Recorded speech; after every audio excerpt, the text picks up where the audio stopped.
Olá! A crise humanitária vivida pelo povo Yanomami ganhou repercussão mundial no último mês.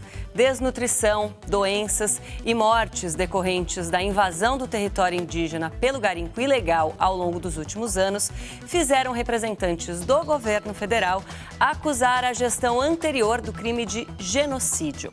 Somente após a decretação do estado de emergência em saúde nas terras Yanomami, em 20 de janeiro, os povos da floresta começaram a receber socorro. O vai-vem de helicópteros dos garimpeiros deu lugar às aeronaves da Força Aérea.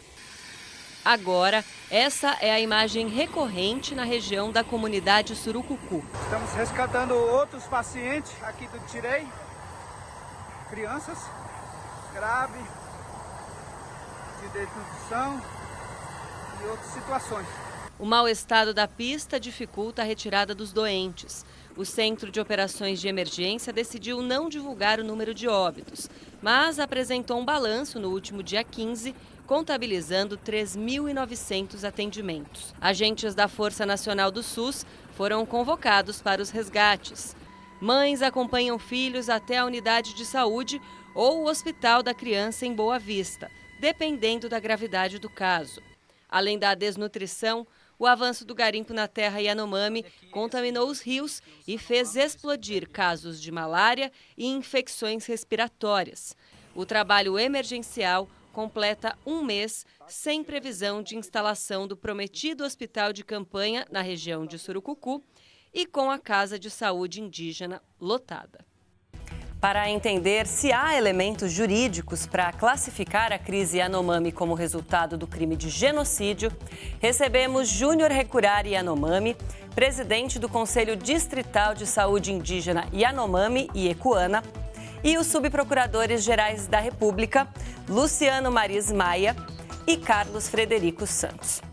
Agradeço a presença dos três aqui hoje. Eu queria começar sabendo do Júnior, que foi quem nos enviou essas imagens que a gente acabou de assistir, um complemento sobre como está a situação aí agora. Júnior. Bom dia a todos, bom dia, Triano, bom dia, subprocuradores. Então, eu estou aqui hoje em Surucucu, na Unidade Básica de Saúde da CESAI. Então, ontem a gente recebemos mais pacientes que estão em internato aqui, de malária, desnutrição, e aquelas comunidades onde a gente foi resgatado ainda está sem profissionais de saúde nas comunidades, não estão ainda assistidos de saúde, ainda porque causa de o garimpo, né? Ainda continua os garimpeiros, não tem como o governo federal da saúde mandar esses profissionais para a comunidade, que tem presença fortemente dos garimpeiros armados, grandes ameaças de segurança, para mandar esses profissionais nessas comunidades. Tem muitas comunidades que estão sem assistência de saúde ainda por motivo de presença dos garimpeiros nessas comunidades. Bom, relatos dessa dificuldade, né, como o que o Júnior acabou de fazer, e também dados oficiais de entidades que trabalham com a população indígena, fizeram com que muitos representantes do governo federal falassem em um crime de genocídio. Queria que vocês começassem esclarecendo para a gente o que é o crime de genocídio, como que surgiu esse termo e como que ele passa a fazer parte da legislação brasileira como um crime. Tudo bem, Adriana. Eu agradeço o convite de estar aqui na Opinião, falando de tema tão importante e relevante, não só para o Brasil, mas também para a comunidade internacional, a respeito desse tema e o enquadramento dele como genocídio ou não. O genocídio, Adriana, a palavra surgiu exatamente durante o período da Segunda Guerra Mundial. Mas todos nós sabemos que massacres, que barbaridades são cometidas há muito tempo, que foram desenvolvendo a necessidade de tribunais internacionais, a necessidade de se classificar crimes internacionais que violassem a humanidade em si, E surgiu essa palavra genocídio. Passou a ter um viés criminoso exatamente quando foi emitida a Convenção. A Convenção contra os crimes de genocídio. E, a partir daí, os países começaram a desenvolver, no seu direito interno, né, esse crime. Ou seja, internalizar, dizer o que é genocídio em cada estado. O Brasil adotou isso em 1956, logo após ter saído a Convenção, ter sido emitida a Convenção pelas Nações Unidas. E genocídio surgiu dessa forma. E até hoje, né, a nossa lei, que é a Lei 2.889, de 56, ela prevê o genocídio nos mesmos termos que estão previstos na Convenção. Doutor Luciano, e o senhor, nesse caso do Yanomami, enxerga o crime de genocídio e se sim, por quê? Eu tenho acompanhado as reportagens investigativas da imprensa, tenho lido relatórios das associações indigenistas, tenho visto programas específicos que estão sendo feitos a respeito dessa chamada crise humanitária dos Yanomami. E essa crise tem uma origem em ações humanas que, por um lado, são decorrentes da expansão do garimpo em terras indígenas, contaminando os leitos dos rios com mercúrio, destruindo o meio ambiente e as árvores, contaminando os peixes, espantando as caças, de que resulta a perda da cadeia alimentar para os índios Yanomami, a consequência sendo essa subnutrição. Além disso, a presença armada dos garimpeiros, controlando territórios, controlando áreas de pouso, inclusive para assistência às comunidades indígenas. Por outro lado, tenho também visto que, nos últimos 4 anos, a atuação governamental tem sido do desmantelamento da estrutura de proteção ao meio ambiente e às comunidades indígenas. Ao mesmo tempo, um esfacelamento da estrutura de proteção ambiental pelo IBAMA e uma redução da atividade de proteção à saúde indígena, que é responsabilidade do Ministério da Saúde. Em um contexto em que o presidente da República anterior enviou para o Congresso Nacional, com a assinatura do ex-juiz federal e então seu ministro da Justiça, Sérgio Moro, admitindo flexibilizar um conceito de terra indígena e permitindo e regularizando a presença humana dos garimpeiros nas terras indígenas. Um projeto de lei, o 191, apresentado em 2020. Um presidente da FUNAI anterior, um representante da digna Polícia Federal, dizendo que garimpeiros são vítimas, assim como os índios são vítimas, e que a resposta é a regularização da terra indígena, no sentido de autorizar o garimpo para essas pessoas. O que eu quero com isso mencionar é que é possível que a linha investigativa seguida pela Polícia Federal de que possa estar havendo genocídio tem base nos fatos e na previsão, na letra C da Convenção do Genocídio e também na nossa lei contra o genocídio, que é exatamente a intencional conduta de submeter um grupo a condições de existência que gerem o risco de sua destruição total ou parcial.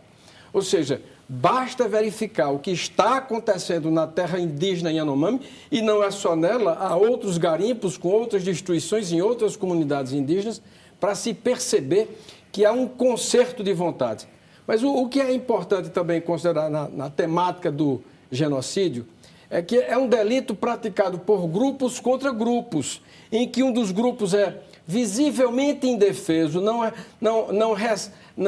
expressa resistência, não responde aos ataques, e é apenas um lado perdendo, é apenas um lado morrendo. Eu me recordo de ter ouvido recentemente, por exemplo, o ex-presidente da República dizendo: eles estão se tornando cada vez mais iguais a nós, humanos como nós, como se não fossem humanos. E o atual governador reeleito de Roraima dizendo: Eles precisam evoluir, não podem ficar como se fossem bichos do mato. Ora, chamá-los de bichos do mato não é só uma força de expressão, é a desumanização desses Yanomami e de outros povos das florestas. Constrói-se um medo, como se esse grupo fosse uma ameaça, e há discursos, por exemplo, de autoridades públicas do governo anterior, dizendo os nossos inimigos estão de olho nas nossas reservas, nos nossos minerais, nos nossos minérios, e é preciso garantir a presença humana para proteger. E qual a presença humana que eles querem? Os garimpeiros nas terras dos índios, como se os índios fossem uma ameaça para a integridade territorial brasileira. E não é sem razão também que a liberação em massa de armas para a população em geral também fez com que houvesse o desvio desses recursos para essas forças privadas que se tornam o garimpo, portanto, uma organização criminosa estruturada, com uma rede de distribuição, com aviões que vão levar mantimentos, vão levar alimentos, com rádios de comunicação, com controle de pistas de pouso, a estrutura das balsas que estão lá. Ou seja, é uma forte organização que, inclusive, termina tendo ligação com o Estado. E o Júnior, nos últimos anos, tem presenciado e sofrido com todas essas ações mencionadas agora pelo Dr. Luciano, né, Júnior? Desde o início do governo anterior, a gente vem denunciando, né?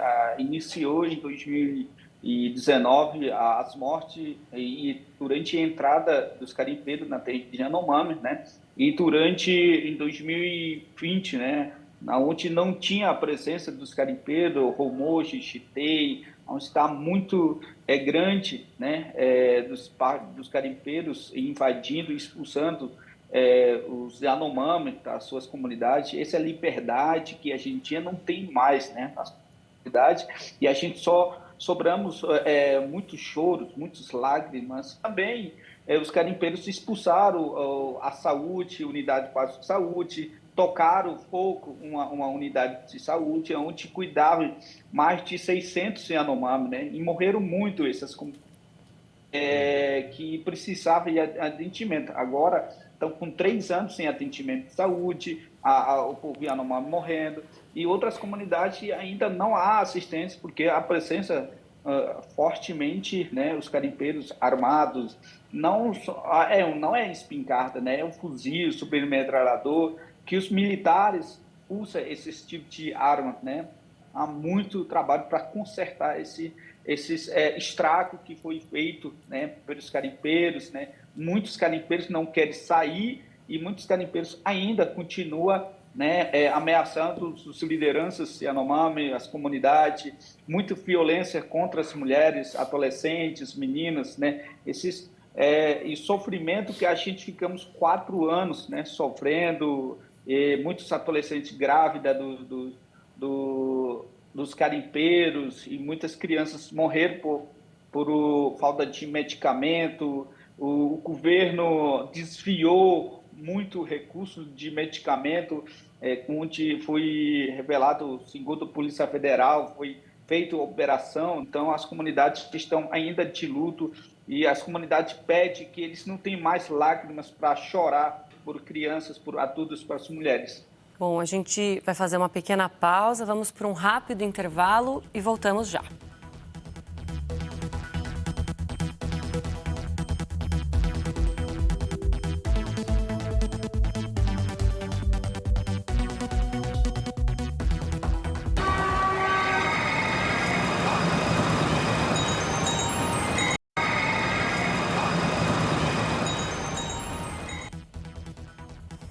Estamos de volta. Hoje falamos sobre a crise Yanomami com Júnior Recurari Yanomami, presidente do Conselho Distrital de Saúde Indígena Yanomami e Ecoana, e os subprocuradores-gerais da República, Luciano Maris Maia e Carlos Frederico Santos.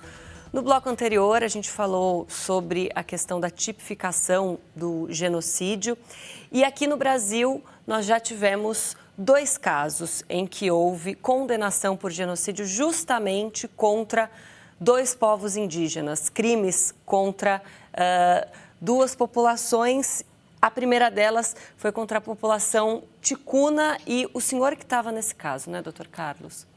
Sim, Adriana. Esse caso foi o lead case com relação ao genocídio no Brasil. A comunidade ticuna se reuniu em determinado local de 4 comunidades dessa comunidade. E eles acabaram sendo atacados por um madeireiro que liderava a situação de extração de madeira exatamente naquela área que ia ser declarada como área indígena. O caso, até ser definido como genocídio mesmo, que da competência da Justiça Federal, só foi decidido quando o processo foi encaminhado ao Supremo Tribunal Federal. O segundo caso foi também que nós participamos, do caso Yanomami, de 93, e o de 93... tem a chacina de Rachimu. Da chacina de Rachimu. Tem uma situação muito interessante, ouviu, Junho? Na denúncia do caso de Rachimu, já consta essa situação da questão garimpeira. A própria denúncia descreve que isso ocorreu, esse boom garimpeiro ocorreu na área Yanomami em 1987. Em 1990, houve uma grande operação da Polícia Federal chamada Selva Livre, que retirou em torno de 19 mil garimpeiros da área. Mas isso não foi suficiente. Isso não foi suficiente e ocorreu exatamente um genocídio em 1993, que foi o de Rachimu. O que é que falta para se solucionar definitivamente essa questão? É exatamente a ausência de políticas públicas perenes e direcionadas aos povos indígenas. O que é que vem acontecendo ao longo desse período? Vem acontecendo medidas paliativas. Quer dizer, mais de 30 anos até agora, os garimpeiros já estavam lá naquela época e o Júnior acabou de confirmar que existe o mesmo problema hoje. Eu ainda quero continuar tratando sobre isso com você, com o doutor Luciano, com o Júnior, né, que, como o senhor mencionou, a questão da invasão das terras indígenas pelo garimpo ilegal é uma questão antiga e ela não se restringe apenas ao povo Yanomami, ela não se limita a esse território. O mercúrio do garimpo, ele contamina os rios em outras áreas, ele também provoca doenças e mortes, é um problema antigo, como já falamos, então, por que nada muda? O que fazer para salvar os povos da floresta? A gente conversou com a Alessandra Curapi Munduruku, que é coordenadora da Associação Indígena Pariri. Para garantir ainda a nossa sobrevivência, é lutar pela demarcação dos outros territórios, que é do mesmo povo, o povo Munduruku. Quem tem que sair de lá é os garimpeiros. Quem tem que parar com essa contaminação é os garimpeiros.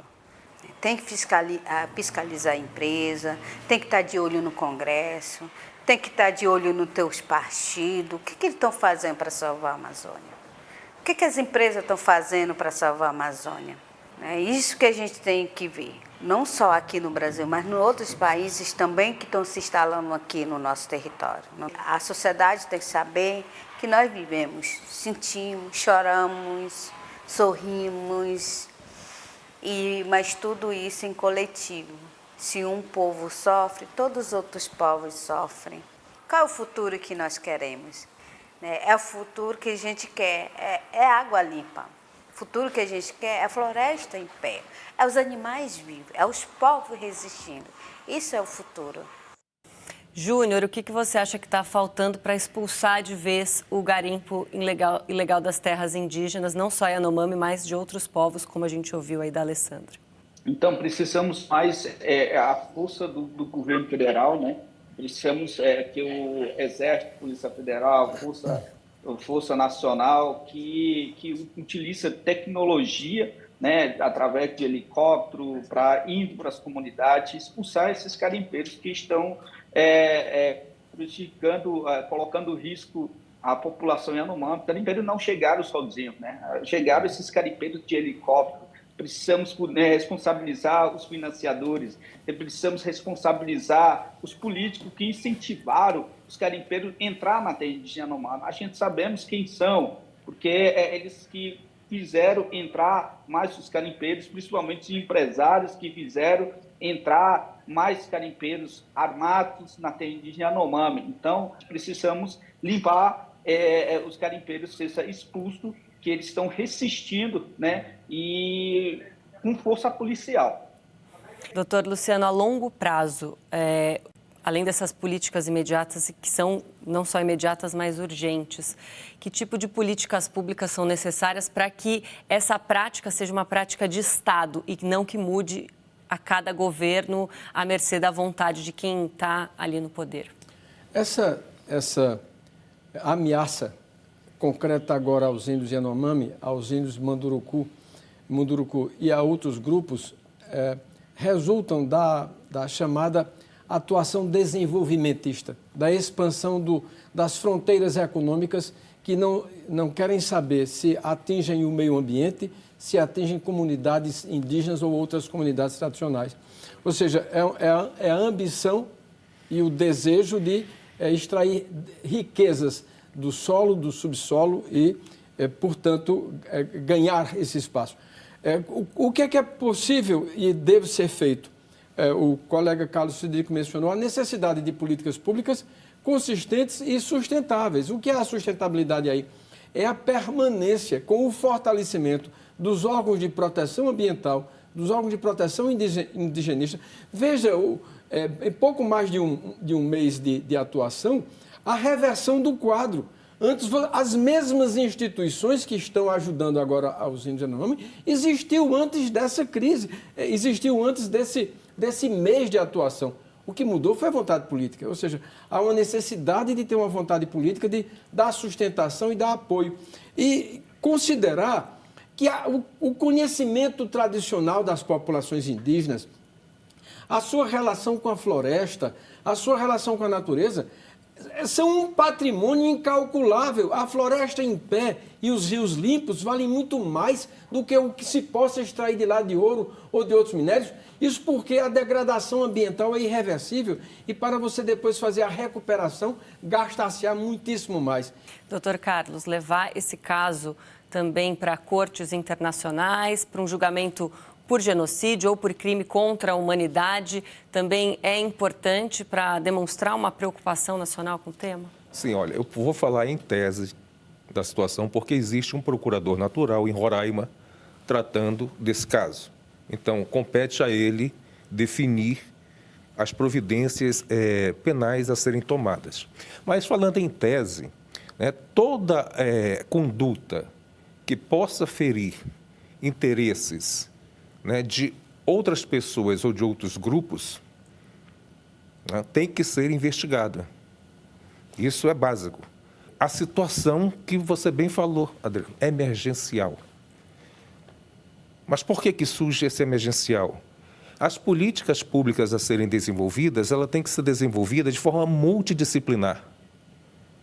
Não é só a questão indígena que está em foco, tem a questão ambiental e tem outras questões. Então, tudo isso tem que ser desenvolvido de forma multidisciplinar. O trabalho que nós temos realizado com relação à população indígena já trata mais de 30 anos atrás, e as mudanças são poucas.